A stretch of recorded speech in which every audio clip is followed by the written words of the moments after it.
Hello guys, this is Ruturaj back again with the new video on the Maharashtra set which was held on 27th December 2020. So in previous lecture we have seen some questions related to planetary, atmosphere and ocean sciences. Okay, we have covered all the questions from these three parts, okay, in the previous lecture. So in this lecture we are going to study or we are going to solve the questions that are related to only geology. Okay so बहुत सारे important questions इस video हम discuss करेंगे, ठीक है। तो अगर आपने चैनल सब्सक्राइब नहीं किया है तो एक रिक्वेस्ट है कि आप चैनल सब्सक्राइब कर दीजिए, क्योंकि बार बार आपको चैनल सर्च करके वीडियो पर नहीं आना पड़ेगा, आपको डायरेक्ट वीडियो मिल जाएगा जब भी मैं वीडियो अपलोड करूंगा, ठीक है। तो वैरायटी ऑफ वीडियोस मिल जाएंगे आपको। अभी ये सेट का जो सीरीज चल रहा है उसके बाद नेट का भी आ जाएगा, ठीक है, कुछ ही दिनों में। तो please subscribe and share with your other friends, ठीक है। Sharing is caring, we know that. Okay, so will move to the questions. So this is the first question. Characteristic assemblage of granulite facies is. अब हमको ये ग्रैन्युलाइट faces ये words पढ़ के ये समझ में आ रहा है कि ये मेटामॉर्फिक का क्वेश्चन है, ठीक है। अब ऑप्शन देखिए, फर्स्ट ऑप्शन है ओम्फासाइट, गार्नेट, लॉसोनेट। ओके, ठीक है। अब अगर आपको ये एक और तरीका बताने जा रहा हूँ, एक बहुत ही इंपॉर्टेंट तरीका है ये। अगर आपको आंसर पता नहीं है, ठीक है, अगर आपको एग्जैक्ट आंसर पता नहीं है किसी क्वेश्चन का, तो आप एक मेथड और यूज कर सकते हैं, इलिमिनेशन मेथड, ठीक है। तो आपको ये तो पता होना चाहिए कि कौन सा ऑप्शन नहीं आ सकता है, ठीक है। अब ग्रैन्युलाइट फेसिस है तो आपको ये तो पता है कि ग्रैन्युलाइट फेसिस मतलब हाईएस्ट ग्रेड ऑफ मेटामॉर्फिज्म होता है, ठीक है। तो इसमें ऐसे मिनरल्स होंगे जो ग्रैन्युलाइट फेसिस में कभी नहीं आ सकते, ठीक है। पहले वो देख के उनको एलिमिनेट कर डालो, ठीक है। ये है पहला वर्क हमारा, ठीक है। इसी मेथड से हम सॉल्व करेंगे इस क्वेश्चन को, ठीक है। Now first option is omphacite, garnet and lawsonite, ठीक है। नाउ हमें ये पता है कि lawsonite is a mineral typical assemblage of blueschist facies, right, and omphacite is typical assemblage of eclogite, right? Omphacite and garnet, this is the typical assemblage of eclogite facies, right? Highest pressure, जब maximum pressure जहां पे होता है वहां पे हमें ये assemblage मिलता है, omphacite and garnet, that is eclogite facies. हमें पूछा गया है कि ग्रैन्युलाइट फेसिस, तो फर्स्ट ऑप्शन तो कट गया। सेकंड है हॉर्नब्लेंड, प्लेजियोक्लेज एंड ग्रेनाइट। अब प्लेजियोक्लेज और गार्नेट जो है वो ग्रैन्युलर फेसिस में आते हैं, ये तो हमें पता है फिक्स, ठीक है। लेकिन हॉर्नब्लेंड जो है वो है characteristic assemblage of amphibolite facies, right, तो ये भी कट गया। थर्ड वन दिया स्कैपोलाइट, प्लेजियोक्लेज एंड क्वार्ट्ज। अब ये स्कैपोलाइट जो है वो भी है अपर एम्फीबोलाइट टू अपर एम्फीबोलाइट, ठीक है। वो ये ग्रैन्युलाइट में नहीं पाया जाता है, बहुत रेयर केस में ग्रैन्युलाइट में मिल जाएगा, लेकिन ज्यादा से ज्यादा ये मिलेगा एम्फीबोलाइट फेसिस में। अब अगर ऐसा कंफ्यूजन हो तो ऑप्शन फोर्थ भी देख लेते हैं हम, ठीक है, ऑर्थोपायरोक्सिन, प्लेजियोक्लेज और गार्नेट। अब हमें ये पता होना चाहिए कि ग्रैन्युलाइट फेसिस जो है उसमें ऑर्थोपायरोक्सिन आता है, और ऑर्थोपायरोक्सिन सिर्फ ग्रैन्युलाइट फेसिस में ही आता है, बहुत रेयर केसेस में एम्फीबोलाइट फेसिस में आता है, ठीक है। लेकिन typical assemblage of granulite faces ये याद रखिए, ऑर्थोपायरोक्सिन, प्लेजियोक्लेज, गार्नेट और सीपीएक्स भी आता है, मतलब क्लाइनोपायरोक्सिन्स भी कभी कभी आ जाते हैं, ठीक है। तो ये टिपिकल असेंबलेज है ग्रैन्युलाइट फेसिस का, okay. So the answer is D, okay, so we'll move to next question now. This is the second question. Find the odd one. तो हमें चार ऑप्शन दिए गए और हमें इसमें से odd one फाइंड आउट करना है, ठीक है। तो स्क्री, टैलस, कोलिवियम और टिल। तो इसमें हम एलिमिनेट का ऑप्शन नहीं ये कर सकते अभी, क्योंकि ये क्वेश्चन थोड़ा अलग से दिया है कि स्क्री, टैलस, कोलिवियम और till, this is the geomorphological question, okay. अब ये टर्म्स रट्टा मारने चाहिए हमें, ठीक है। तो ये टर्म्स कोई ये नहीं है, याद रखना जरूरी है इनको। तो स्क्री, टैलस और कोलिवियम, ये जो तीन टर्म्स है ये स्लोप रिलेटेड है, ठीक है।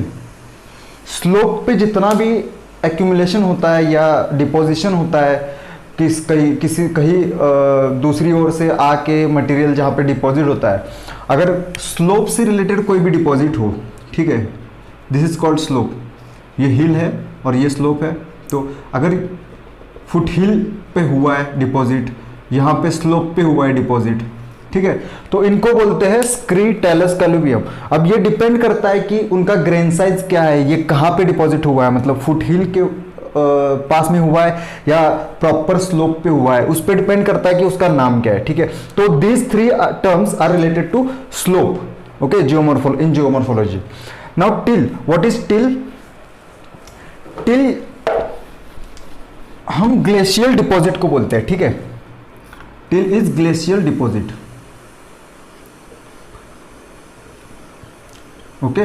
ग्लेशियल वैलीज जो होते हैं, हमें पता है agents of weathering and erosion, sorry agents of weathering only, there are three main agents, wind, water and glaciers. तो ग्लेशियल से वेदरिंग होके डिपॉजिट जो होता है बाद में जाके स्ट्रीम से, ग्लेशियल स्ट्रीम से, उसको हम टिल बोलते हैं, ठीक है। और एक और वर्ड है जिसको बोलते हैं ड्रिफ्ट। ये दो टर्म्स का जो डिफरेंस है वो हमेशा पूछा जाता है एग्जाम्स में, बहुत सारे एग्जाम्स में, ठीक है। Till is unstratified, please note down this is very important, okay. And drift is stratified. और स्ट्रेटिफाइड इसको क्यों बोला गया कि ड्रिफ्ट तब डिपॉजिट होती है जब कोई ग्लेशियर आ रहा है और उसमें बहुत सारे अमाउंट्स में सेडिमेंट्स इंक्लूड है उसमें, ठीक है, और वो आगे जाके बहुत आगे जाके वो मेल्ट होके उसी से डिपॉजिट हो रहा है, ठीक है। मेल्ट हो गया मतलब फ्लूवियल फॉर्म में चला गया वो, ठीक है, ग्लेशियल से फ्लूवियल फॉर्म में चला गया, तो इसी को बोलते हैं हम ग्लेशियो फ्लूवियल डिपॉजिट, ठीक है। तो ये होता है ड्रिफ्ट, ठीक है। तो क्वेश्चन के अकॉर्डिंग हमें पूछा क्या गया है कि ऑड वन फाइंड आउट करना है, तो ये तीन हमें पता है कि स्लोप रिलेटेड है, तो आंसर क्या हो गया हमारा? Till. Till is glacial deposit. Glacial का और इन तीनों का कोई ये नहीं है, ओके, रिलेशन नहीं है। Next question, diagram where horizontal and vertical axis represents the normal and shear stresses that act on through the point is known as, okay. Okay, I'll tell the answer first and then I'll explain why this answer is correct, okay.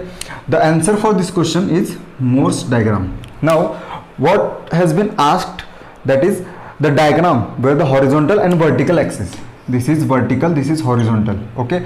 Horizontal and vertical axis, see horizontal is normal, vertical is shear, ठीक है। horizontal is normal stress और shear stress। Normal stress क्या होता है कि opposite direction से लग रहा है एक दूसरे की ओर, ठीक है, दिस इज नॉर्मल स्ट्रेस। और शियर स्ट्रेस क्या होता है, ये अगर ये दो प्लेट्स है, हमने पढ़ा है प्लेट टेक्टोनिक्स में, अगर शेयरिंग हो रहा है दो प्लेट्स का, slide past each other, then we call it shearing, okay. Shear मतलब एक दूसरे की रिलेटिव मूवमेंट होता है ये, ठीक है, एक दूसरे की ऑपोजिट नहीं होता है, ये रिलेटिव मूवमेंट होता है शियरिंग वाला, ठीक है। तो शियरिंग वाला जो है वो सिग्मा एस है, मतलब शियर, और सिग्मा एन जो है वो नॉर्मल स्ट्रेस, नॉर्मल मतलब कंप्रेसिव स्ट्रेस जो है वो सिग्मा एन बोलते हैं, ठीक है। तो ये जो मोर्स का डायग्राम है, ठीक है, ये वाले डायग्राम में सिग्मा एस जो होता है वो वर्टिकल एक्सिस होता है और सिग्मा एन जो होता है वो हॉरिजॉन्टल एक्सिस होता है, ठीक है। ये जो कंसेप्ट है स्ट्रक्चरल जियोलॉजी का, इस पे मैं अलग से एक वीडियो बनाऊंगा मोर्स डायग्राम पे, ठीक है। यहाँ पे हम शॉर्ट में समझेंगे।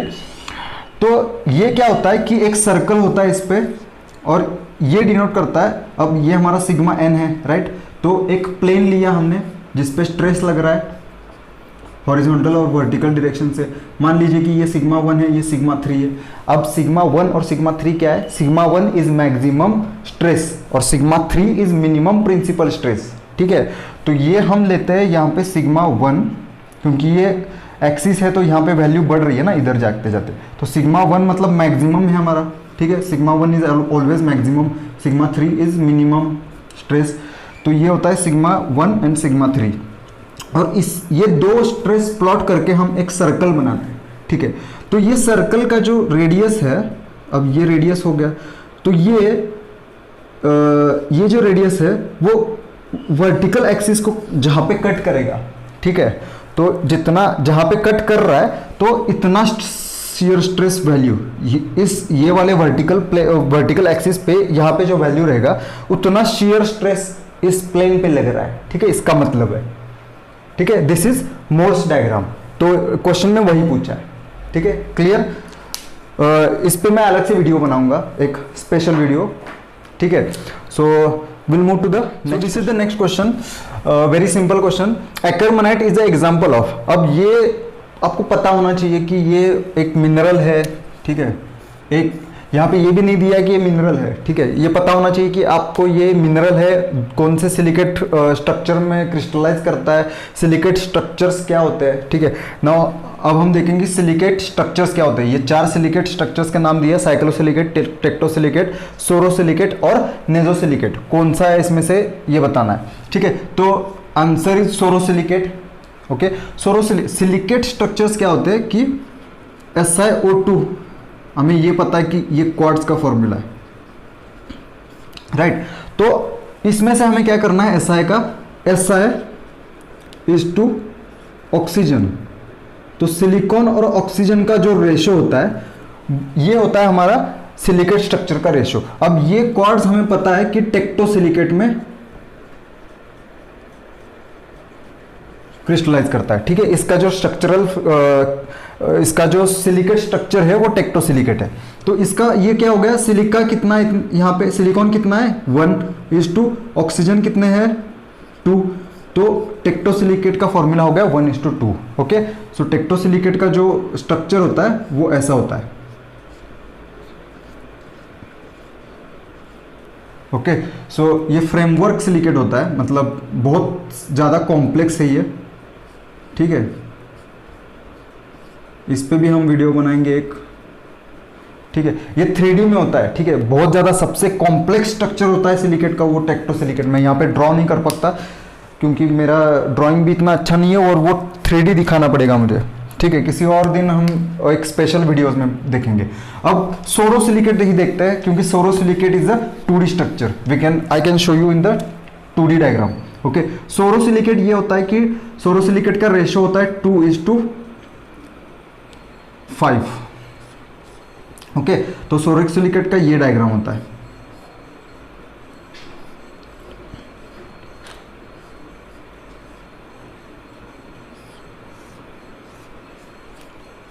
ओके। सो जितने भी सर्कल बनाए यहाँ पे, ठीक है, वो ऑक्सीजन से। और एक टेट्राहेड्रा, ये एक सिंगल टेट्राहेड्रा है, ये एक सिंगल टेट्राहेड्रा है जिसमें SiO2 बोलते हैं हम, ठीक है, SiO4 सॉरी। टेट्राहेड्रा मतलब 4 ऑक्सीजन और 1 सिलिका, ये रेशो होता है टेट्राहेड्रा का। ये नेजोसिलिकेट का रेशो है, यहाँ पे दिया है ना, ये देखो, नेजोसिलिकेट का 1:4 होता है। सिंगल टेट्राहेड्रा मतलब एक ही होता है जो, ठीक है, बीच में एक सिलिकॉन होगा और चारों ओर 4 ऑक्सीजन होंगे, ठीक है, 1:4। तो सोरोसिलिकेट में क्या है, यहाँ पे एक सिलिकॉन है, यहाँ पे एक सिलिकॉन है, तो सिलिकॉन के कितने हो गए 2, और ऑक्सीजन 1 2 3 4 5 6 7 है, sorry this is not 2:5, this is 2:7, okay. So 2:7 होता है सोरोसिलिकेट का, 2:5 होता है साइक्लोसिलिकेट का। वो जब हम सिलिकेट स्ट्रक्चर्स पढ़ेंगे स्पेशल में तो हम पढ़ेंगे, ठीक है। तो इसका एक्करमनाइट ये जो मिनरल है ये सोरोसिलिकेट में आता है। सोरोसिलिकेट में एक और इंपॉर्टेंट मिनरल आता है, वो है एपिडोट, ओके। ये बहुत बार एग्जाम में पूछा गया है, note down this, okay. So okay, now intrusive igneous rock that is composed essentially of nepheline and alkali pyroxene. Now nepheline is very important word, intrusive rock, igneous rock is important word. So this is the question based on igneous petrology, okay, and alkali pyroxene और वो भी दिया है कौन सा, एजरेनोगाइट, ठीक है, it's called. तो इसमें से कौन सा होता है, ठीक है। अब चारों ऑप्शन में वर्लाइट और हर्ट्ज़बुर्गाइट, अगर आपको ये डायग्राम पता होगा igneous classification, igneous rock classification का, तो ओलिविन, OPX ऑर्थोपायरोक्सिन और CPX, ये एक डायग्राम होता है जिसमें ये डिवीजन है, ठीक है। तो ओलिविन प्लस पायरोक्सिन, यहाँ पे जो होता है वो हर्ट्ज़बुर्गाइट होता है, ओके, जो सेकेंड नंबर का है harzburgite, olivine plus orthopyroxene, okay, olivine plus OPX, olivine plus CPX, इस साइड जो होता है वो वर्लाइट होता है,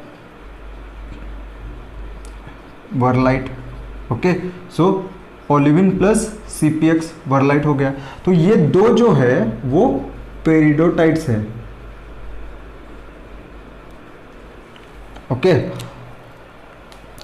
टाइप्स ऑफ पेरिडोटाइट्स, ये जो है पेरिडोटाइट्स का क्लासिफिकेशन है, वर्लाइट, हर्सबुर्गाइट, और बीच में जो होता है इन दोनों के उसको हम बोलते हैं lherzolite, okay, lherzolite, okay, this is in between of this two, right.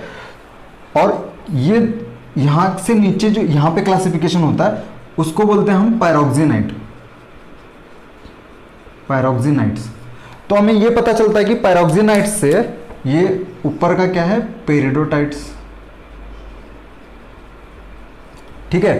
तो हमें ये पता लग गया कि नेफिलिन इज अ फेल्स्पैथोइड, जिसमें सिलिका बिल्कुल नहीं होता है, उसमें नेफिलिन और जो ल्यूसाइड, नेफिलिन वगैरह ये जो फेल्स्पैथोइड्स मिनरल्स है वो पाए जाते हैं किसमें, जिसमें बिल्कुल सिलिका नहीं होता है, लेकिन इसमें सिलिका का अमाउंट थोड़ा बहुत प्रेजेंट होता है। तो ये दो ऑप्शन हमारे कट गए क्योंकि इसमें फेल्स्पैथोइड नहीं होता है, ठीक है। अब लिम्बुर्गाइट और ijolite, both of these are alkali rich rock, okay, alkali मतलब के और पोटेशियम सोडियम ये अल्कली है, ठीक है, अल्कली दोनों अल्कली रिच है। लेकिन यहाँ पे क्या पूछा है कि नेफिलिन रिच जो है ये आपको अभी देखना होगा, JD विंटर जो इग्नियस का बुक है, बहुत बढ़िया बुक है, तो उसमें बहुत सब ये जो सब तरीके के जितने भी रॉक है, हवाईयन आइलैंड में जितने भी रॉक के नाम मिले थे वहाँ पे, नहीं तो नॉर्मल जितने भी रॉक है इसमें से जो सब इग्नियस रॉक अभी जो डायग्राम निकाला है मैंने, सबके सब जितना मिनरल असेंबलेज और कौन सा मिनरल किस में ज़्यादा होता है ये सब मिल जाएगा JD विंटर में, ठीक है, JD winter, this is the best book for igneous petrology, igneous and metamorphic petrology, ठीक है, दोनों के लिए यूज होता है, ओके। सो लिम्बुर्गाइट और इजोलाइट, सो इजोलाइट में नेफिलिन सबसे ज्यादा होता है, ठीक है, तो लिम्बुर्गाइट में नेफिलिन नहीं होता है, इसलिए लिम्बुर्गाइट ऑप्शन नहीं आएगा, इजोलाइट आएगा, ठीक है। ये जो बुक है JD विंटर, ये इग्नियस और मेटामॉर्फिक दोनों के लिए यूज कर सकते हैं। इसका लिंक जो है अमेजोन पे मिल जाएगा, इसका लिंक मैं डिस्क्रिप्शन में दे दूंगा, ठीक है, okay. So next question, dash dash is a microstructure of glassy basaltic rock characterised by radiating aggregate of fibrous crystals. Now important words here are radiating and fibrous crystals. अब हम एक एक option discuss करते हैं, ठीक है। वर्ग, actually ये वर्ग नाम का कुछ मैंने सुना नहीं है, शायद उनको वर्ग बोलना होगा। वर्ग is a simple cavity in any rock, ठीक है। वेसिकुलर बेसाल्ट वगैरह हमने देखा है, वेसिकल मतलब एक रॉक होता है, ठीक है, तो उसको वेसिकल्स होते हैं, ठीक है। उसमें से जो फ्लूइड्स निकलते हैं मैग्मा क्रिस्टलाइजेशन के वक्त, तो उसमें से जो बनता है उसको हम वेसिकल्स बोलते हैं। एक जो मैंने इस पे 12th स्टैंडर्ड के लिए एक वीडियो बनाया था इग्नियस पेट्रोलॉजी पे, ठीक है, उसका भी लिंक मैं डिस्क्रिप्शन में दे दूंगा। वहाँ पे मैंने बहुत अच्छी तरह से ये सब स्ट्रक्चर्स जो है, ठीक है, वेसिकुलर बेसाल्ट, एमेग्डुलाइडल बेसाल्ट, ये सब एक्सप्लेन किया है वहाँ पे, कॉलमनार बेसाल्ट वगैरह ये सब चीज़ वहाँ पे एक्सप्लेन किया है, ठीक है। तो ये होता है वेसिकल्स, वेसिकुलर स्ट्रक्चर, ठीक है, तो ये कैंसिल हो गया। ये वर्ग एक सिंपल कैविटी होती है, उसको वो कैंसिल हो गया। वेसिकल मतलब अभी जो मैंने बताया कि एक रॉक होता है, उसमें बबल की वजह से और फ्लूइड की वजह से जो बबल निकलते हैं उसकी वजह से ये वेसिकल बनता है, ठीक है। अब वेरियोलाइट जो है ये जो एक्सप्लेन किया है इसमें, ठीक है, माइक्रोस्ट्रक्चर बेसाल्ट से रिलेटेड है ज़्यादा से ज़्यादा, ठीक है। वेरियोलाइटिक स्ट्रक्चर जो है वो ऐसे ऐसे क्रिस्टल्स पाए जाते हैं, ठीक है, बहुत माइक्रो स्ट्रक्चर्स होते हैं। फाइब्रस यहाँ पे दिया है कि फाइब्रस होता है, रेडिएटिंग होता है, रेडिएटिंग मतलब एक पॉइंट से रेडिएट होना, इसको बोलते हैं रेडिएटिंग। और फाइब्रस मतलब फाइबर लाइक, ठीक है, सिल्की वगैरह बोल सकते हैं हम, फाइबर लाइक, ठीक है। तो ये होता है वेरियोलाइट, ठीक है। This is the answer for this question. So फिर से एक बार देखते हैं। Variolite is a microstructure of glassy basaltic rock characterised by radiating aggregate of fibrous crystal, right. This is called variolitic structure. Okay, अब tektites क्या है? Tektite is not a word, I think वो उनको टेक्टाइट बोलना था। टेक्टाइट ये स्ट्रक्चर है जो मेटियोराइट्स में मिलता है हमें, ठीक है। मेटियोराइटिक इम्पैक्ट से बनता है, हाई प्रेशर की जहाँ पे हाई प्रेशर साइट्स वगैरह होते हैं, ठीक है। तो मेटियोराइट इम्पैक्ट्स की जगह जहाँ पे प्लेसेस है वहाँ पे हमें ये टिक्टाइट स्ट्रक्चर देखने के लिए मिलता है, ठीक है। So the answer for this question is variolitic structure. So moving to next question, a texture consisting of large crystals of quartz with mosaic substructure surrounded by the fine grained aggregate of quartz. quartz के fine grained aggregate होता है is termed as which of these? ठीक है, तो ये क्या बोला है कि एक क्वार्ट्ज ग्रेन है जिसका बहुत माइक्रो क्रिस्टलाइन मतलब रिक्रिस्टलाइजेशन होके का छोटा छोटा ग्रेन में ये हुआ है, कहीं बड़े बड़े ग्रेन्स भी है, ठीक है। तो मोर्टार टेक्सचर, अब मोर्टार टेक्सचर क्या होता है कि एग्रीगेट होता है, ठीक है। ऐसे ऐसे ग्रेन्स का एग्रीगेट होता है। अब क्वार्ट्ज ही ले लेते हैं हम। अगर माइक्रो क्रिस्टलाइन हो गया, माइक्रो क्रिस्टलाइन मतलब एक क्वार्ट्ज है जिसका वेदरिंग होके एक बड़ा ग्रेन था पहले, उसका वेदरिंग और ये होके टूट फूट होके उसका माइक्रोक्रिस्टलाइन बन गया, और which is surrounded by large crystals, ठीक है। ये छोटे छोटे जो ग्रेन्स है वो लार्ज क्रिस्टल से सराउंड करेंगे, ठीक है। ये टेक्सचर जो है, ये जो है लार्ज ग्रेन्स है, और ये छोटे छोटे ग्रेन्स जो है वो डिफॉर्म होके उनका माइक्रोक्रिस्टलाइन टेक्सचर हो गया है, ठीक है। तो grain aggregate of quartz is termed as mortar texture. Now the answer is here, answer over here is mortar texture.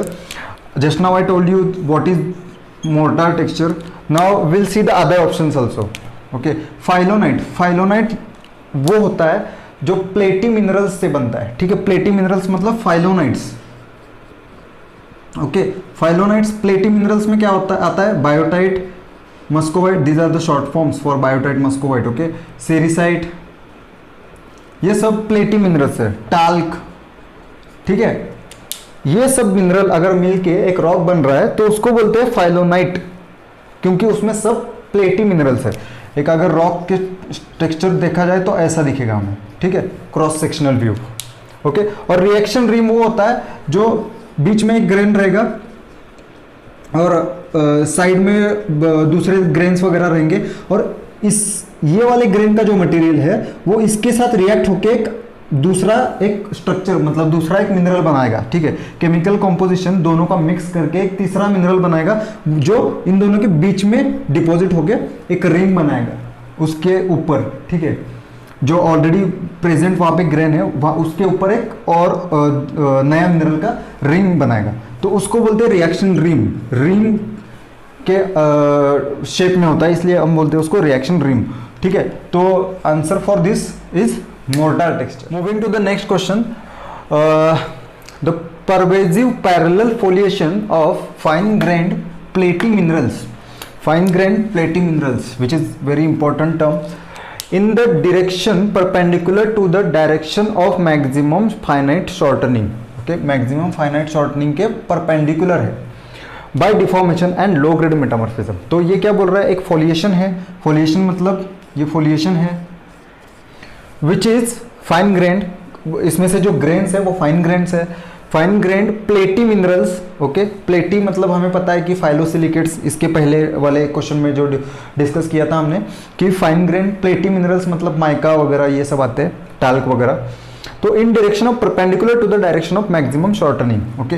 मैं अब ये अगर ऐसे मिनरल्स इस डायरेक्शन में एक दूसरे के ऊपर सज गए हैं, ठीक है, तो इसका मैक्सिमम स्ट्रेस किस डायरेक्शन में होगा, इसी डायरेक्शन में होगा, क्योंकि अब हम प्लेटी मिनरल्स को इकट्ठा करके अगर प्रेस करेंगे तो उनका मतलब इन दोनों डायरेक्शन में प्रेस करेंगे तो उनका फोलिएशन का मतलब जो ओरिएंटेशन है उनका प्लेटी मिनरल्स का वो उसके परपेंडिकुलर हो जाएगा ना, ठीक है। तो ये मैक्सिमम स्ट्रेस है, मैक्सिमम शॉर्टनिंग, और स्ट्रेस बोल सकते हैं हम, ठीक है। तो ये सच जाएगा इसमें। इसमें एक और क्या दिया है कि फाइन ग्रेन्ड है, कहाँ पे दिया है fine grand, okay fine grand है ये, तो फाइन ग्रेन मतलब, और दिया है कि मेटामॉर्फिज्म से, ठीक है। तो फोलिएशन जो टर्म है वो हम किसके लिए यूज करते हैं, वो हम इग्नियस के लिए भी यूज कर सकते हैं और सेडिमेंट्री के लिए भी यूज कर सकते हैं और मेटामॉर्फिक के लिए भी यूज कर सकते हैं। लेकिन हमें यहाँ पे क्या दिया है कि लो ग्रेड ऑफ मेटामॉर्फिज्म, तो मेटामॉर्फिज्म इस वर्ड का हमें ये करना है यहाँ पे। तो metamorphism is a very important word in the question, okay. तो अब हम देखते हैं कि एक रॉक लेते हैं, ठीक है। मेटामॉर्फिज्म में ग्रेड्स ऑफ मेटामॉर्फिज्म ये एक टर्म है। मैं मेटामॉर्फिक पे एक वीडियो डालने जा रहा हूं, अभी 1-2 दिन में आ जाएगा, ठीक है। तो shale is a sedimentary rock, okay. As we increase the grade of metamorphism on the shell, we are trying to metamorphose the shell, okay. This is sedimentary rock. Now shell transform into slate, which will again convert into shell slate phyllite. This is increasing metamorphism, okay. Now पहले क्या देखा था कि लो grade metamorphism, तो थोड़ा सा pressure temperature बढ़ाएंगे तो स्लेट बन जाएगा, और थोड़ा प्रेशर टेम्परेचर बढ़ाएंगे तो फिलाइट बन जाएगा। फिलाइट के बाद आता है शिस्ट, और लास्ट में आता है नाइस। तो ये जो है वो ग्रेड्स ऑफ मेटामॉर्फिज्म है। तो जैसे जैसे ग्रेड ऑफ मेटामॉर्फिज्म बढ़ता जाएगा, ग्रेड बढ़ रहा है मतलब क्या हो रहा है कि टेम्परेचर और प्रेशर एक्ट हो रहा है।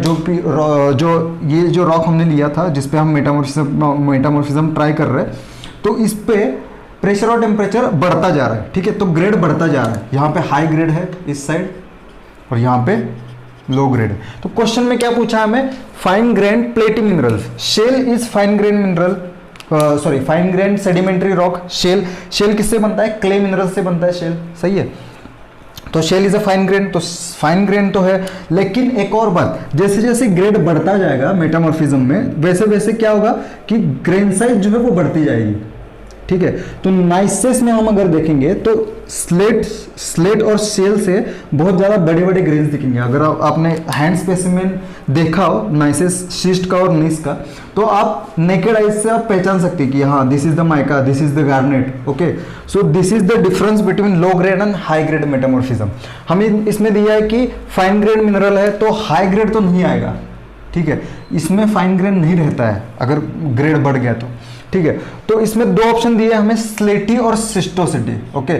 स्लेट हमें यहाँ पे दिख रहा है which is low grade, and cyst is high grade metamorphic rock.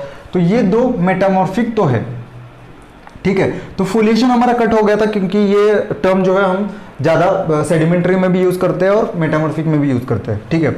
तो मैक्सिमम फाइनाइट ये तो हो गया, ठीक है। तो मेटामॉर्फिज्म देखना है तो स्लेटी और सिस्टोसिटी ये 2 जो टर्म्स है वो मेटामॉर्फिक टर्म्स है। अब हमें देखना है कि फाइन ग्रेन लिखा है, और सबसे ज्यादा इंपॉर्टेंट बात एक लिखी है इसमें कि लो grade metamorphism, low grade, this is very important. मैंने अभी बताया था कि ग्रेड जैसे जैसे बढ़ता जाएगा ये ट्रांसफॉर्मेशन होता जाएगा रॉक में। तो सिस्ट हम देख रहे हैं कि हाई ग्रेड की ओर है ना, ठीक है। तो high grade schistosity is high grade, और ग्रेन साइज भी बढ़ रही है, मतलब यहाँ पे फाइन ग्रेन दिया है, यहाँ पे फाइन ग्रेन भी नहीं रहता है। मैंने जब बताया कि ग्रेड बढ़ता जाएगा तो ग्रेन साइज जो है वो बढ़ता जाएगा, तो यहाँ पे फाइन ग्रेन भी नहीं है, ठीक है। तो सिस्टोसिटी कैंसिल हो गया। अब S tectonite is tectonically deformed rock. S और एल ये 2 टाइप्स होते हैं टेक्टोनाइट्स में, ठीक है। एस टेक्टोनाइट्स उनको बोलते हैं जिसमें फोलिएशन हो, और एल टेक्टोनाइट वो होते हैं जिसमें लिनिएशन प्रोमिनेंट हो, ठीक है। और जिसमें दोनों होते हैं उसको कलेक्टिवली वी कॉल एसिल टेक्टोनाइट, ठीक है। तो टेक्टोनाइट भी कैंसिल हो गया क्योंकि ये सब जो कंडीशन दी है उसमें टेक्टोनाइट नहीं आता है। तो आंसर इज स्लेटी क्लीवेज, दैट इज वाई, ठीक है। सो आई होप कि समझ में आ गया होगा। अगर नहीं समझ में आया तो कमेंट कर लीजिए, मैं फिर से एक बार कोशिश करता हूं आपको समझाना। This is the last question of this video. The first group of jawed fish to radiate extensively where. अब this is the question of palaeontology, आखिर में आ ही गया, वेट कर रहे थे पैलेंटोलॉजी क्यों नहीं आ रहा है, ठीक है। तो ये जो सब्जेक्ट है ना पैलेंटोलॉजी, वो मुझे बहुत डिफिकल्ट लगता है, क्योंकि ये बहुत ज़्यादा रट्टा मारने का काम है। ठीक है, इसमें कोई ये नहीं होता है, कंसेप्चुअल पार्ट बहुत कम होता है इसमें। ठीक है, ये रट्टा मारने वाला बहुत है। ये नाम देख रहे हो कितने डेंजर है, लेकिन डेंजर नहीं होते, थोड़ा सा पढ़ लोगे तो हो जाएगा। The first group of jawed fish, अगर आपने पढ़ा हो थोड़ा सा भी कहीं पे भी, तो आपको आंसर इसका पटक से आ जाएगा। रेड पेन कहाँ गया? ठीक है, तो ऑस्ट्रैकोडर्म मुझे अब आंसर पता है तो मैं डायरेक्टली आंसर पे आ जाता हूँ। ठीक है, इसका आंसर है प्लेकोडम्स। तो I can't describe you all the options, but I can definitely tell you about placoderms which is our answer. Okay, placoderm ये जॉर्ड फिश है जो हमें ये तो पता है कि कैम्ब्रियन का जो इंडेक्स फॉसिल है वो ट्राइलोबाइट है। ये तो बहुत सब दुनिया को पता है, कैम्ब्रियन का जो है वो ट्राइलोबाइट है। और प्लेकोडर्म जो है ना वो ट्राइलोबाइट से ही इवॉल्व हुआ है। ठीक है, ट्राइलोबाइट जो था उसी का इवोल्यूशन जो है वो हमारा प्लेकोडर्म है। ठीक है, तो ये था कैम्ब्रियन के समय, और ये कैम्ब्रियन के बाद धीरे धीरे ये इवॉल्व होता गया। हमें पता है कैम्ब्रियन, नीचे से अगर हम प्री कैम्ब्रियन के बाद आएंगे तो Cambrian, Ordovician, Silurian, Devonian, Carboniferous और पर्मियन, ये हमारे इयॉन्स है। इयॉन्स नहीं, एराज है। ठीक है, तो इसमें यहाँ पे था हमारा ट्राइलोबाइट। तो सिलुरियन और डिवोनियन ये दो जो पीरियड है उसमें प्लेकोडर्म डोमिनेट कर चुके थे। ठीक है, डिवोनियन और सिलुरियन, याद रखना, डिवोनियन और सिलुरियन। ये पहले जॉ फिश, जॉर्ड मतलब ये जॉ जो है, जॉ जो होता है वो, ये पहले जॉर्ड फिश है जो ट्राइलोबाइट से इवॉल्व हुए थे। ये क्वेश्चन भी एक 2-3 बार आ चुका है, CSIR नेट JRF में भी आ गया है एक बार, और ये अभी जो सेट एग्जाम हुआ है महाराष्ट्र का, इसमें ये जो क्वेश्चन है वो इसमें से है। ठीक है, तो so that's it for today. Okay, I hope you enjoyed the video and I hope you like it. Please comment in the comment box if you have any doubt regarding these 10 questions. Okay, so next video I will upload in 2 days or tomorrow maybe.